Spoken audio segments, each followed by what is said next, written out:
السلام علیکم، صداقت نامہ میں خوش آمدید۔ ناظرین، آج ہم بات کریں گے عالمی سطح پر پیٹرولیم مصنوعات کی قیمتوں میں واضح کمی ہوئی، اس کے مقابلے میں پاکستان میں اضافہ ہوا ہے۔ اسی طرح اگر ہم بات کریں تو ڈالر بھی روز بروز سستا ہوتا جا رہا ہے، لیکن مہنگائی جو ہے وہ روز بروز بڑھ رہی ہے، مہنگائی کم نہیں ہوئی۔ اسی طرح پیٹرولیم کی اگر بات کریں تو پیٹرولیم پر ایک مریم نواز صاحبہ کا ٹویٹ ہے کہ میاں نواز شریف بھی برہم ہوئی ہے کسی میٹنگ میں، کوئی سرکاری سطح پہ میٹنگ تھی جس پہ میاں نواز شریف جو ہے وہ اٹھ کر بھی چلے گئے اور انہوں نے بھی ناراضگی کا اظہار کیا، لیکن اس کے ساتھ ساتھ جو ہے جو اتحادی ہیں حکومت کے وہ بھی نالاں دکھائی دیتے ہیں۔ اس پر ہم بات کریں گے کہ ایسا کیوں ہو رہا ہے۔ آج ہم نے مدعو کر رکھا ہے، ہمارے معزز مہمان ہیں، ممبر قومی اسمبلی ہیں، گجرانوالہ سے، مسلم لیگ نون سے تعلق ہے، جناب ڈاکٹر نثار احمد چیمہ صاحب۔ سر ویلکم، آپ نے ہمیں وقت دیا۔ ڈاکٹر صاحب پہلے تو یہ بتائیے گا کہ آپ ایک بہت اچھے ڈاکٹر تھے، پھر آپ ڈی جی ہیلتھ پنجاب رہے، بہت اچھے آپ نے خدمت کی، ایک اچھے بیوروکریٹ تھے، اور اس کے بعد پھر ریٹائرمنٹ کے بعد آپ ممبر قومی اسمبلی منتخب ہوئے۔ تو یہ سر کیسے شوق تھا اور تھوڑا سا کچھ بتائیے گا۔ بہت شکریہ۔ دیکھیے، سیاست میں، عملی سیاست میں آنے کا جو صورتحال رہی وہ یہ تھی کہ مجھ سے پہلے 10 سال میرے بڑے بھائی جان جسٹس افتخار احمد چیمہ صاحب ایم این اے رہے۔ اب 2018 کے الیکشن آئے تو انہوں نے سیاست سے ریٹائرمنٹ لے لی۔ پھر انہوں نے، ہمارے خاندان نے اور ہماری پارٹی لیڈرشپ نے، مسلم لیگ نون کی قیادت نے یہ فیصلہ کیا کہ اس سیٹ پہ مجھے آنا چاہیے، مجھے الیکشن لڑنا چاہیے بھائی جان کی سیاست سے عملی ریٹائرمنٹ کے بعد۔ جی ہاں، تو بس یہ ہے کہ اس طرح میں 2018 میں پہلی دفعہ الیکشن میں آیا، اور اللہ تعالیٰ کے فضل و کرم سے میرے ضلع گجرانوالہ میں ہماری 6 سیٹیں ہیں نیشنل اسمبلی کی، اور اللہ تعالیٰ کے فضل و کرم سے میرے سب سے زیادہ ووٹ تھے۔ جی ڈاکٹر صاحب، آپ ایک اچھے بیوروکریٹ تھے، وہاں بھی آپ نے عوام کی خدمت کی، وہاں اور سیاست میں آ کے پھر جو خدمت کی ہے، کیسا لگ رہا ہے آپ کو؟ دیکھیے، گزارش یہ ہے کہ آپ جس شعبے میں بھی ہوں، اگر آپ اپنی ذمہ داری سے، اپنے فرض سے انصاف کرتے ہیں تو بس یہ ہے کہ پھر وہ آپ یہ سمجھیں کہ آپ کامیاب ہیں۔ اپنی ذمہ داری سے میں کوشش کرتا رہا، جب میں سروس میں تھا تو اپنی ڈیوٹی سے، ذمہ داری سے انصاف کرنے کی کوشش کرتا رہا۔ یہ ہے کہ یہ تو لوگ جانتے ہیں، یا اللہ تعالیٰ ظاہر ہے سب سے بہتر جانتے ہیں کہ میں کہاں تک اس میں کامیاب ہوا۔ اور اس کے بعد یہ ہے کہ یہ عوامی نمائندگی کی جو ذمہ داری ہے، یہ فریضہ ہے، یہ بھی ادا کرنے کی کوشش کر رہے ہیں، اور یہ بھی بالآخر عوام نے فیصلہ کرنا ہے کہ اس میں اپنی ذمہ داری سے صحیح طور پہ انصاف کر سکا یا نہیں۔ کیا ان کے مسائل میں اسمبلی کے فلور پہ، ایوان میں کیا اجاگر کر سکا یا نہیں کر سکا، ان کے مسائل حل کرنے کے حوالے سے میں اپنی عاجزانہ کوششیں کر سکا یا نہیں کر سکا، یہ فیصلہ عوام نے کرنا ہے۔ ڈاکٹر صاحب، آپ ڈی جی ہیلتھ پنجاب رہے، اس کی بہتری کے لیے آپ نے کیا اقدامات کیے سر؟ دیکھیے، وہ تو ایک لمبی داستان ہے، بے شمار شعبے ہیں۔ میں اپنی سروس کے دوران، مجھے اللہ تعالیٰ نے موقع دیا، میں مختلف اسپتالوں کا سربراہ بھی رہا، بطور میڈیکل سپرنٹینڈنٹ میں بڑے بڑے اسپتالوں میں نے کام کیا، اور پھر یہ ہے کہ ضلعی سربراہ بھی رہا محکمہ صحت کا، پھر ڈویژنل سربراہ بھی رہا، ڈویژنل ڈائریکٹر بھی رہا، اور پھر اللہ تعالیٰ نے مجھے پنجاب کا ڈی جی ہیلتھ بھی بنا دیا۔ یہ اللہ تعالیٰ کا فضل و کرم ہے۔ جہاں بھی میں رہا، کوشش کی ہم نے کہ ایک اچھی ٹیم، سب سے پہلی یہ بات ہوتی ہے، جو سب سے امپورٹنٹ جو ریکوائرمنٹ ہے، پری ریکوزٹ ہے ڈیلیور کرنے کے لیے، وہ ہوتی ہے سلیکشن آف ٹیم۔ اور میں آپ کو بتاؤں کہ اللہ تعالیٰ کا اس طرح کا نظام ہے، جسے میں ہمیشہ کہتا ہوں کہ it's the beauty of divine distribution, کہ ہر جگہ پہ، ہر ملک میں، ہر قوم میں، ہر صوبے میں، ہر برادری میں، ہر ادارے میں آپ کو اچھے لوگ بھی مل جاتے ہیں، برے لوگ بھی مل جاتے ہیں، ہر طرح کے لوگ ہوتے ہیں۔ اب یہ ہے کہ یہ آپ کے اپنے اوپر ہے، اور پھر یہ ہے کہ جس طرح وہ کہا جاتا ہے کہ کند ہم جنس با ہم جنس پرواز، کبوتر با کبوتر باز باز، ہر شخص کو اپنے ہم مزاج لوگ ہر ادارے میں، ہر پارٹی میں مل جاتے ہیں، ہر ملک میں، ہر صوبے میں مل جاتے ہیں، انہی کے ساتھ۔ تو یہ ہے کہ سب سے امپورٹنٹ جو چیز ہوتی ہے وہ سلیکشن آف ٹیم ہے۔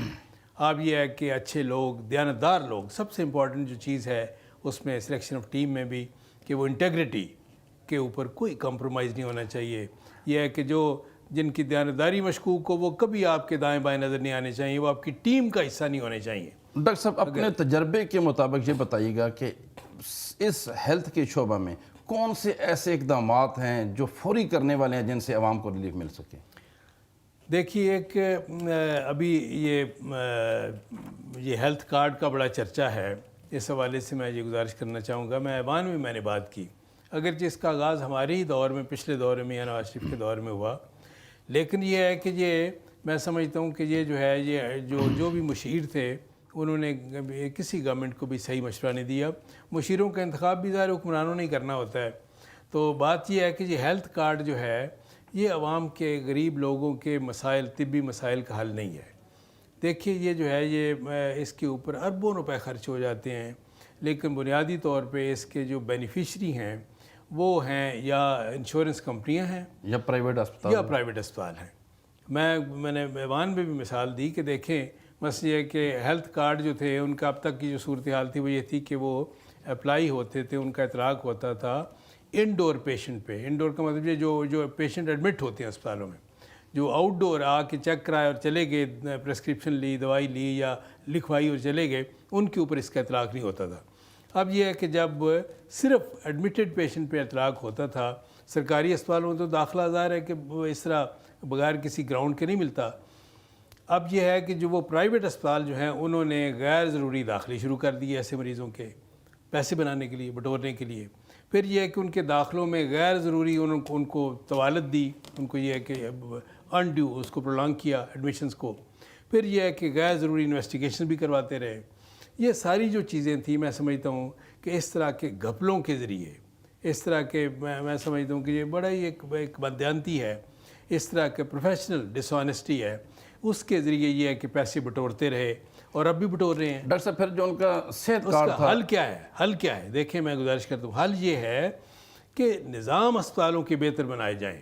دیکھیں اگر یہ ہے کہ ایک اسپتال میں 1000 پیشنٹ آتا ہے آؤٹ ڈور میں, اور یہ کہ اس میں سے فرض کریں 150-200 بندہ داخل ہوتا ہے, تو اس میں سے اگر یہ ہے کہ یہ کہ 50 بندوں کے پاس کارڈ ہے, باقی 100 بندوں کے پاس نہیں ہے, تو کیا ان کا حق نہیں ہے؟ بات یہ ہے کہ سسٹم ایسا ہو, نظام ایسے سرکاری اسپتالوں کے بہتر بنائے جائیں کہ وہاں پہ یہ ہے کہ جو بھی آئے بغیر سفارش کے اس کا علاج معالجہ ہو, اس کا میڈیکل کیئر بہتر سے بہتر ہو, انویسٹیگیشنز اس کی فری ہوں, اس کو دوائیاں فری ملیں.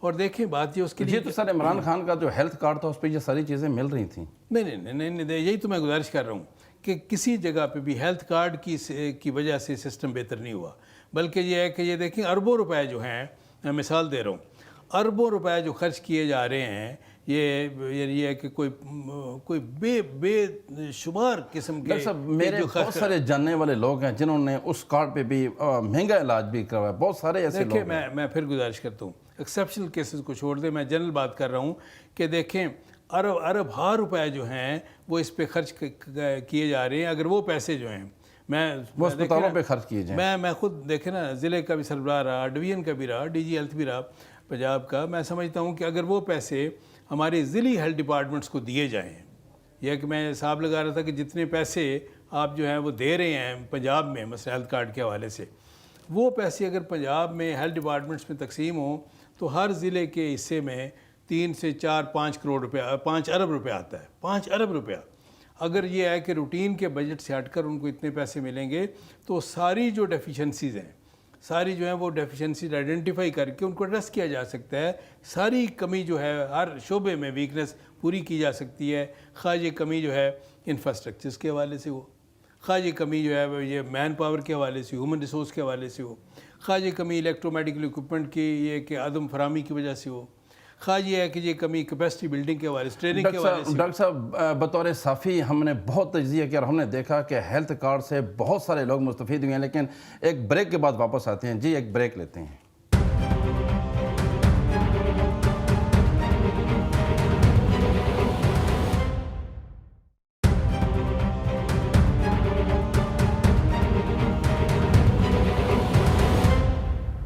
بریک کے بعد خوش آمدید. ڈاکٹر صاحب یہ بتائیے گا کہ ہم جنتا جانتے ہیں یا آپ کے بارے میں جتنا ہم نے سنا ہے, کیا یہ اچھا ہوتا کہ ڈاکٹر نثار احمد چیمہ جو ہیں وہ اس وقت وزیر صحت ہوتے آپ کے مقابلے میں جس شخص کو وزیر لگایا گیا ہے وہ میں سمجھتا ہوں قادر پٹیل صاحب آپ سے بہت زیادہ پیچھے ہیں، چونکہ جتنی نو ہو آپ کو ہے، جتنا عبور حاصل ہے اور جتنا اس کام میں آپ بہتر ثابت ہو سکتے تھے، ایسا کیوں نہیں ہوا؟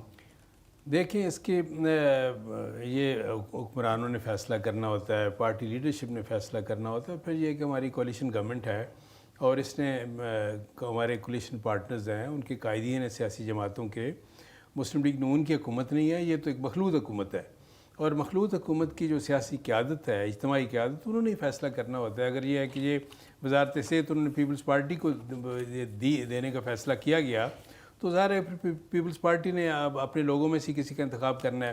بات یہ ہے کہ یہ، اور پھر دوسری بات یہ ہے کہ میں اپنے بارے میں تو یہ کہہ سکتا ہوں کہ دیکھیں اللہ تعالیٰ نے پہلے ہی میرے استحقاق سے بہت زیادہ مجھ پہ عنایات اور مہربانی اور فضل و کرم کیے ہوئے ہیں۔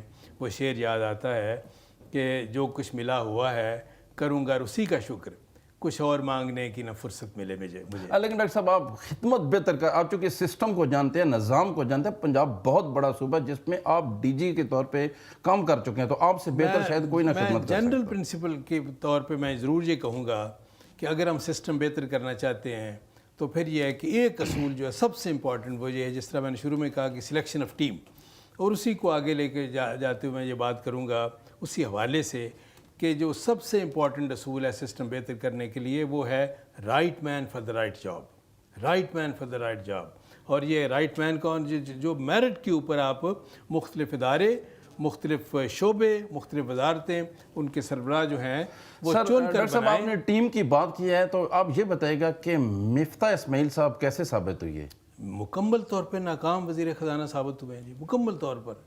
اور یہ جو ہیں، یہ ابھی جو آپ نے شروع میں انٹرو میں کہا جو پیٹرولیم مصنوعات کی قیمتیں بڑھی ہیں، میں سمجھتا ہوں کہ بڑا ظالمانہ فیصلہ ہے، صرف غیر منصفانہ نہیں ہے، صرف بلا جواز نہیں ہے، بڑا ظالمانہ فیصلہ ہے، اور عوام جو ہے ان کے اوپر اس طرح کا بوجھ ڈالا گیا ہے جسے وہ برداشت کرنے کی ان میں اہلیت نہیں ہے۔ اب ان کے اوپر پہلے ہی بہت زیادہ بوجھ ہے مفتاح مہنگائی کا۔ اسماعیل کتنی بڑی کمزوری ہے، اس کو نہیں ہٹایا جا رہا، ان کی کل کی سٹیٹمنٹ انتہائی خطرناک ہے کہ مہنگائی بڑھے گی۔ نہیں، اس کو مفتاح اسماعیل اس قابل نہیں، اس نے ثابت کر دیا کہ وہ اس وزارت کے اہل نہیں ہے اور اس کو ہٹانا چاہیے۔ یہ بلا جواز یہ اضافہ کیا گیا، اور مجھے لگتا یہ ہے سر آپ اپنے طور پہ اپنی قیادت کو یہ میسج کیوں نہیں دے سکتے؟ نہیں، میں تو بالکل یہ دے رہا ہوں کہ جی دیکھیں اس وقت پوری قوم کا مطالبہ ہے، میرا بھی مطالبہ ہے کہ اس کو ہٹایا جائے، وہ اس قابل نہیں ہے، اور عوام کے اوپر یہ جو بلا جواز بوجھ ڈالا گیا ہے یہ پیٹرولیم مصنوعات کی قیمتوں میں اضافے کا، یہ واپس لینا چاہیے، اس کا کوئی جواز نہیں تھا، اور بڑا یہ ظالمانہ فیصلہ ہے۔ آپ بہت قریب ہے حکومت کے، آپ کا ویسے بھی بہت ماشاءاللہ آپ سورس والے ہیں، تو یہ بتائیں کہ کیا مجبوری ہے مفتاح اسماعیل صاحب؟ نہیں، مجھے نہیں پتا، لیکن یہ ہے کہ مجھے لگتا یہ ہے کہ مفتاح اسماعیل اینڈ کو نے اور اس طرح کے لوگوں نے، اس طرح کے ناعقبت اندیش مشیروں نے، یہ ہے کہ وزیر اعظم صاحب کو یہ مشورہ دیا ہوگا۔ مجھے لگتا یہ ہے کہ جی اس وقت پیٹرولیم مصنوعات کی قیمتیں بڑھانے سے ہم آئی ایم ایف کو خوش کریں گے، اور یہ ہے کہ ان کے ساتھ جو ہماری ڈیل ہو رہی ہے، جو ایگریمنٹ ہو رہا ہے، اس کو مٹیریلائز کرنے میں مدد ملے گی۔ میرا خیال یہ ہے۔ ڈاکٹر صاحب آپ نے بھی پڑھا ہوگا، مریم نواز صاحبہ کا ٹویٹ میرے سامنے پڑا ہوا ہے، انہوں نے کہا ہے کہ ایک میٹنگ میں میاں نواز شریف صاحب نے سخت مخالفت کی اور وہ میٹنگ سے اٹھ کر چلے گئے۔ اگر نوبت یہاں تک پہنچ گئی ہے تو پھر بھی مفتاح اسماعیل کیوں سر؟ اور دوسرا میرا سوال یہ ہے کہ میاں نواز شریف صاحب نے کون سی ایسی میٹنگ تھی جو لندن بیٹھ کے چیئر کی ہے سرکاری سطح پر؟ نہیں، کسی سرکاری میٹنگ کو تو انہوں نے چیئر نہیں کیا ہوگا، پارٹی میٹنگ ہوگی، پارٹی کے لوگ ہوں گے، سینئر لیڈرشپ ہوگی، لیکن یہ ہے کہ اس میں کوئی شک نہیں ہے کہ میاں نواز شریف صاحب نے اس پہ ناپسندیدگی کا اور ناراضگی کا اظہار کیا ہے، اس میں کوئی شک نہیں ہے، اور وہ جو ہے ان کے جذبات، وہ ظاہر ہے کہ قوم کے لیڈر ہیں، قوم کے سب سے پاپولر لیڈر ہیں، اور یہ ہے کہ قوم کے جذبات کے ساتھ ان کے جذبات ہیں، قوم کے دل کے ساتھ ان کا دل دھڑکتا ہے، اور قوم کا دل بھی میاں نواز شریف کے دل کے ساتھ دھڑکتا ہے۔ میں آپ کو بتاؤں اس وقت یہ لوگ، قوم کی بہت بڑی اکثریت جو ہے وہ میاں نواز شریف سے محبت کرتی ہے، ان سے پیار کرتی ہے، اور ان کی خواہش ہے کہ میاں صاحب واپس آئیں اور ان کی قیادت کریں۔ ڈاکٹر صاحب بہت بڑی نہیں، ساری ہی جو مسلم لیگ نون کے فیورٹ لوگ ہیں وہ سارے میاں نواز شریف کے ساتھ ہیں۔ آپ یہ بتائیں کہ اگر یہ ٹویٹ جو ہے مریم نواز صاحبہ کا کسی پیٹرول پمپ کو دکھایا جائے تو کیا وہ سستا پیٹرول دیں گے سر؟ کیونکہ ان کو تو اب عوام کی بہت فکر ہے، مریم نواز صاحبہ بھی اس پر برس پڑی ہیں اور انہوں نے بھی جو ہے نفی کی ہے اس کی کہ جو مہنگائی ہوئی ہے وہ بھی اس کے خلاف۔ نہیں، میں تو یہ کہہ رہا ہوں کہ جی وزیر اعظم صاحب کو، میاں شہباز شریف صاحب کو انہوں نے غلط مشورے دیے، انہوں نے مس گائیڈ کیا ہے، اور میں سمجھتا ہوں کہ اس طرح کے غلط مشیر جو ہیں، ناعاقبت اندیش مشیر، ان سے جان چھڑانی چاہیے، اور یہ مفتاح اسماعیل پھر میں کہوں گا کہ وزارت خزانہ کے بالکل اہل نہیں ہے۔ ڈاکٹر صاحب بہت اچھا آپ نے جواب دیا۔ یہ بتائیے گا کہ پھر اس سے تو آپ کی پارٹی میں دراڑیں نہیں پڑ جائیں گی؟ جیسے میاں نواز، اصل تو آپ کے جو قائد ہیں وہ میاں نواز شریف ہیں، اگر وہ ناراض ہو جاتے ہیں تو پھر وزیر اعظم کی مشکلات تو بڑھیں گی۔ آپ کیا دیکھیں بات یہ ہے کہ یہ یعنی ہر وزارت کا عوام میاں نواز شریف تو فیصلہ نہیں کر رہے ہیں نا، یہ جو سلیکشن آف ٹیم ہے جو یہ وزیر اعظم صاحب نے، میاں شہباز شریف صاحب نے کی ہے، اس کو ریویو کرنا چاہیے انہیں۔ اور پھر میں کہوں گا کہ یہ سلیکشن آف ٹیم جو ہے that is the most important prerequisite for improvement. تو یہ ہے کہ اگر right man for the right job کے اصول پہ عمل نہیں کیا گیا تو ظاہر ہے کہ کیا پھر ہم ڈیلیور کر پائیں گے۔ پھر یہ ہے کہ یہ مفتاح اسماعیل جیسے یہ ہے کہ اس طرح کے لوگ ہی دیکھیں نا، وہ چونکہ عوام کے تو نمائندے ہیں نہیں ہیں، جو عوام کے حقیقی نمائندے نہیں ہیں، عوام کے منتخب نمائندے نہیں ہیں، نہ ان کو عوام کے دکھ درد کا احساس ہے، نہ ان کو حکومت کا احساس ہے۔ ڈاکٹر صاحب آپ چونکہ پنجاب کے اہم ترین ضلع میں، ڈاکٹر صاحب آپ پنجاب کے اہم ترین ضلع میں ہیں، جہاں سے آپ الیکٹ ہو کے آئیں گے، آپ سے بہتر کوئی نہیں جانتا کہ گجرانوالہ جو ہے وہ ایک بہت بڑا ضلع ہے، اور وہاں سے جیتنا بھی ایک مشکل کام ہے۔ آپ کے اپنے بھی بڑے مضبوط ہیں، پھر آپ کی اتحادی جماعتیں ہیں وہ بھی جو ہیں ساری آپ کے ساتھ ملی ہیں، پھر یہ مفتاح اسماعیل جیسے لوگ ہیں، تو پھر آپ جنرل الیکشن میں کیسے آئیں گے دوبارہ؟ آپ عوام کو کیا دکھائیں گے؟ دیکھیے میں واضح طور پر کہتا ہوں کہ اس طرح کے عاقبت اندیش مشیر، یہ جو غیر منتخب قسم کے سارے مشیر ہیں جو دائیں بائیں وزیر اعظم صاحب کے اکٹھے ہوئے ہیں، ان لوگوں کے جو مشورے ہیں اور ان کے مشوروں کی بنیاد پر جو فیصلے کیے جا رہے ہیں، ان فیصلوں سے ہماری پارٹی کو شدید نقصان پہنچ رہا ہے، اور یہ بہت بڑا سیاسی نقصان پہنچ رہا ہے۔ اور اس کا یہ ہے کہ یہ اگر اسی طرح کے فیصلے ہوتے رہے تو آئندہ الیکشن میں ہمیں یہ ہے کہ یہ اس کے نتائج بھگتنے پڑیں گے۔ سر آپ نہیں سمجھتے کہ آپ ان مشکل ترین حالات میں میاں نواز شریف کو پاکستان میں ہونا چاہیے تھا؟ کیونکہ جب مشکل فیصلے نواز شریف ہی کر سکتے تھے موجودہ حکومت سے، تو اب عوام کو توقع نہیں رہی سر۔ جی میاں نواز شریف صاحب جو ہیں وہ انشاءاللہ ضرور آئیں گے، قوم کے مقبول ترین وہ جو لیڈر ہیں، قائد ہیں، اور ہماری قوم کی بھی خواہش ہے، دعا ہے، اور یہ انشاءاللہ مجھے یقین ہے کہ وہ الیکشن سے پہلے آ کے اور ایک قوم کی قیادت خود فرمائیں گے۔ سر ستمبر میں آ جائیں گے؟ بہت افواہیں ہیں کہ ان کی خواہش ہے کہ جلد از جلد وہ واپس اپنے قوم میں آئیں، اپنے وطن میں آئیں اور قوم کی قیادت کریں۔ نہیں، ایک تو سر یہ ہے کہ ایک عہدے کے مطابق بھی جو ہے وہ وہاں پہ میرے خیال میں ستمبر تک ان کا وہ زیادہ نہیں رہ سکتے، کیا اس بیس پہ واپس آ رہے ہیں یا میاں نواز شریف خود آ کے سیاست؟ نہیں، جو حالات ہیں دیکھیں، ملک اور قوم کے جو حالات بن گئے ہیں، دیکھیں یہ ہے کہ یہ ذہن میں رکھیں کہ دو فیصلے جو تھے پی ٹی گورنمنٹ کے، انہوں نے یہ ہے کہ یہ جو طوفان آیا مہنگائی کا، اس کے پیچھے وہ دو فیصلے تھے۔ ایک فیصلہ یہ تھا، یہ ذہن میں رکھیے گا، کہ پی ٹی گورنمنٹ نے جو اپنی کرنسی کو 40% تک ڈی ویلیو کر دیا، اس کی وجہ سے مہنگائی کا ایک ایسا سونامی آیا کہ جس کی تھپیڑوں کی زد میں ہے یہ قوم ابھی تک، اس سے یہ ہے کہ وہ ابھی تک نکل نہیں پائی۔ دوسری وجہ یہ ہوئی کہ آئی ایم ایف کے ساتھ جو انہوں نے پی ٹی گورنمنٹ نے معاہدے کیے، جس میں یہ شکیں شامل تھیں کہ ہر مہینے ہم پیٹرولیم پروڈکٹس کی قیمتیں بڑھائیں گے، اور پھر یہ ہے کہ تمام سبسڈیز ختم کریں گے۔ یہ دو فیصلے جو تھے کہ اپنی کرنسی کو ڈی ویلیو کر دینا 40% تک، اور یہ ہے کہ آئی ایم ایف کے ساتھ معاہدے، ان کی وجہ سے یہ جو ہے مہنگائی کا جو سیلاب ہے اس کے آگے بند باندھنا مشکل ہو رہا ہے۔ ڈاکٹر صاحب آپ کی حکومت میں بھی مہنگائی بڑھتی جا رہی ہے، اور پھر ہم بات کریں گے کہ جو ہاکی گراؤنڈ کا جلسہ ہے وہ آپ کی نظر میں کیسا ہے، اور اس کے مقابلے میں پھر پنجاب میں آپ نے بہت ساری سیٹیں لوز کی ہیں۔ بریک کے بعد اس پر بات کریں گے۔ جی ایک بریک لیتے ہیں۔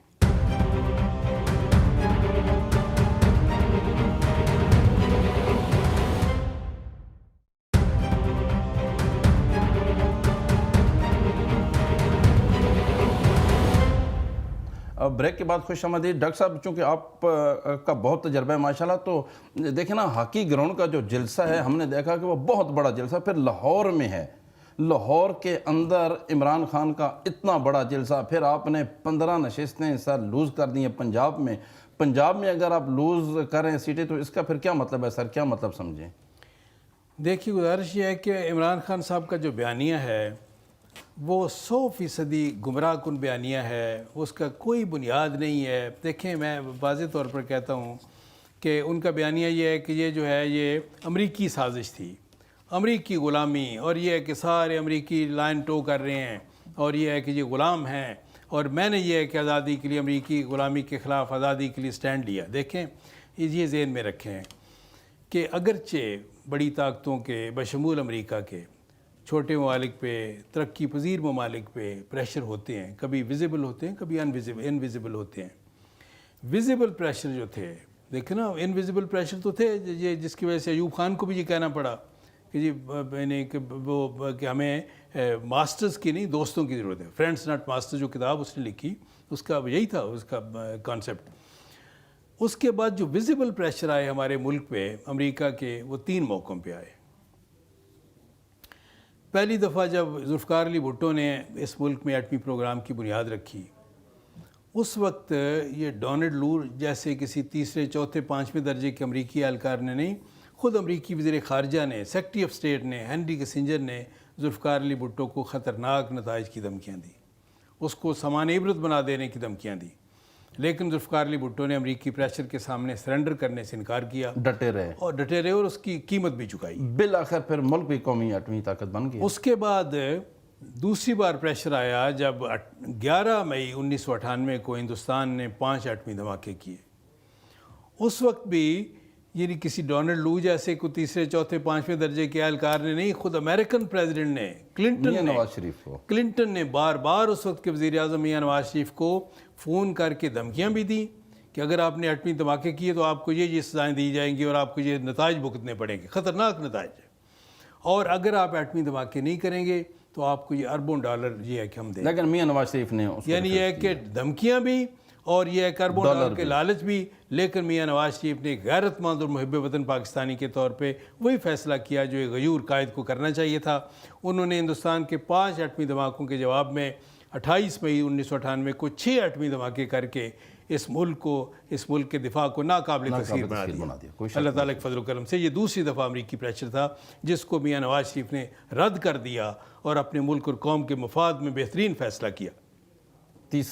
تیسری دفعہ امریکن پریشر اس وقت آیا جب 9/11 کے بعد 2001 میں امریکہ نے اس وقت کے صدر، غیر آئینی صدر جنرل مشرف کو یہ کہا کہ ہمیں طالبان کے خلاف، امریکی جو افغان گورنمنٹ ہے اس کے خلاف ہمیں ہر طرح کی مدد فراہم کریں۔ چنانچہ ان کے کہنے پہ انہوں نے، جنرل مشرف نے امریکہ کو ہوائی اڈے بھی دیے۔ ان ہوائی اڈوں سے اڑ کے جو امریکی طیارے تھے انہوں نے 57,000 حملے، 57,000 ایئر اٹیکس جو تھے ہمارے افغان بھائیوں پہ کیے۔ یہ پینٹاگون کی رپورٹ ہے، 57,000 ایئر اٹیکس۔ اچھا، ہمارے اڈوں سے، پاکستان کے اڈوں سے اڑ کے۔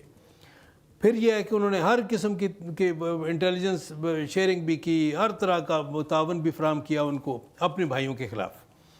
اور جو انہوں نے عمران خان سے تو امریکہ نے کوئی ہوائی اڈے مانگے ہی نہیں، لیکن انہوں نے ایبسلیوٹلی ناٹ کہہ کر پوری قوم کو گمراہ کیا، بیوقوف بنایا، جبکہ امریکہ نے کوئی ہوائی اڈے نہیں مانگے ان سے۔ لیکن جنہوں نے، جنرل مشرف نے ان کو ہوائی اڈے دیے، اس فیصلے کی عمران خان صاحب تائید اور حمایت کرتے رہے۔ یہ اٹس آن ریکارڈ کہ انہوں نے اس کی وکالت کی، تائید کی، حمایت کی، اور پھر اس فیصلے کے 1 سال بعد جب یہ ہے کہ جنرل مشرف نے ایک جعلی سا ریفرنڈم کروایا، تو اس ریفرنڈم میں بھی عمران خان صاحب جنرل مشرف کے ساتھ تھے، اس کے ساتھی تھے، حمایتی تھے اس ریفرنڈم میں بھی۔ یہ ہے، اندازہ کر لیں، جس نے امریکہ کو اڈے دیے، جس نے امریکی غلامی، میں کنکلوڈ کر رہا ہوں کہ جس نے امریکہ کی غلامی سب سے زیادہ ہماری ملک کی تاریخ میں قبول کی، امریکہ کا عملی طور پر غلام بن گیا جنرل مشرف، اس کے یہ ہے کہ اس کے اس فیصلے کے ساتھ تھے عمران خان صاحب، اندازہ کر لیں۔ ڈاکٹر صاحب یہ بتائیے گا کہ اس میں کوئی شک نہیں کہ میاں نواز شریف کا وہ بڑا مدبرانہ فیصلہ تھا جو انہوں نے 5 کے مقابلے میں 6 دھماکے کیے، کیا ان کو بھی ان دھماکوں کی سزا ملی؟ پھر ان کو جب ملک بدر بھی کیا گیا، سزا بھی، جیلوں میں ڈالا گیا؟ دیکھیں، یہ مجھے لگتا تو یہ ہے کہ بالکل یہ ایک بین الاقوامی سازش لگتی ہے، میرے پاس ثبوت تو نہیں ہے، لیکن لگتا یہ ہے کہ جس تیزی سے پاکستان ایک بڑی معاشی طاقت بن رہا تھا، جیسے یہ ہم ایٹمی طاقت بنے، پھر یہ ہے کہ ایک جیسے ہوتا ہے کہ اکنامک جوائنٹ بن رہے تھے ہم پورے ریجن میں۔ اور آپ کو یاد ہے کہ اس وقت جب ہماری حکومت ختم کی گئی تو یہ کہ یہ تھی، یعنی ہماری جی ڈی پی گروتھ 5.8 پہ تھی، انفلیشن صرف 4 پہ تھی، جو کہ یہ ہے کہ اب 3، 4، 5 گنا بڑھ گئی۔ اور یہ کہ جی ڈی پی گروتھ یہ ہے کہ ہماری تاریخ میں پہلی دفعہ پی ٹی گورنمنٹ کے دور میں مائنس میں چلی گئی، اور اس کے بعد بڑی مشکل سے اس کی ریکوری جو ہے آہستہ آہستہ ہو رہی تھی۔ یہ بتائے گا کہ اگر شہباز گل کے خلاف فرد جرم ثابت ہو جاتی ہے کہ انہوں نے اداروں کے خلاف بات کی ہے، تو پھر ان کی سزا کیا ہوگی؟ کیا ہونی چاہیے اگر انہوں نے اداروں کے خلاف بات کی؟ دیکھیں، میں آپ کو بتاؤں کہ جو ادارے جو ہیں، ادارے کا لفظ ہم پتہ نہیں کیوں استعمال کریں، ادارے تو سارے ادارے ہیں. دیکھیں پارلیمنٹ بھی ادارہ ہے، ہمارا عدلیہ ادارہ ہے. جب بھی یہ کہ ہم نے مسلح افواج کی بات ایک حساس ادارہ. نہیں ہاں یا تو حساس کہیں. دیکھیں جب بھی ہم نے مسلح افواج کی بات کرنی ہوتی ہے تو ہم عام لوگ، یہ کہ ہمارے عام لوگ کہ جی اداروں کی بات، دیکھیں ادارے ہم شرماتے کیوں مسلح افواج کا نام لیتے ہیں. بات ٹھیک ہے آپ کی. بات یہ ہے کہ مسلح افواج کے بارے میں دیکھیں یہ ہمارا موقف جو تھا ہمیشہ سے رہا وہ یہ کہ تمام اداروں کو، مسلح افواج ہوں، عدلیہ ہو، باقی ہوں، انتظام، ہر ادارے کو وہ رول پلے کرنا چاہیے، وہ کردار ادا کرنا چاہیے جس کا تعین پاکستان کے آئین نے کرا. ڈاکٹر صاحب یہ بتائے گا کہ اس کی سزا کیا بنتی ہے؟ لیکن جو آپ نے شہباز گل کی بات کی، شہباز گل نے یہ جرم یہ کیا کہ اس نے یہ مسلح افواج کے جو لوور رینکس کے لوگ تھے ان کو مخاطب کر کے کہا کہ آپ سینئرز کے حکم نہ مانیں، یہ تو بغاوت پہ اکسانا ہے. یہ تو دیکھیں اس طرح کی یہ کہ اس جرم ہے جو بالکل غداری کے زمرے میں آتا ہے کہ آپ انتشار پیدا کرنا چاہتے ہیں. آپ سب سے جو ڈسپلنڈ ادارہ ہے جو جس کی اگر سر آپ کہتے ہیں آپ مانتے ہیں، اس کی سزا کیا ہے؟ دیکھیں بات یہ ہے کہ جس کا مسلح افواج کی قربانی آپ کے سامنے ہے. اس نے ملک کی جغرافیائی سرحدوں کی حفاظت کے لیے بھی اپنا قربانی دی ہے. ملک کی سالمیت اور مسلح افواج لازم و ملزوم ہے. اور یہ دہشت گردی کے خلاف جو ان کی قربانی ہے، اس کی سزا کیا ہے؟ دیکھیں نا واضح ایک اگر چیز ہو جاتی ہے. میں قانون دان نہیں ہوں، لیکن یہ ہے کہ جس نے مسلح افواج میں بغاوت کروانے کی کوشش کی ہے، مسلح افواج کے لوگوں کو بغاوت پہ اکسایا ہے، ظاہر ہے کہ یہ ناقابل معافی جرم ہے.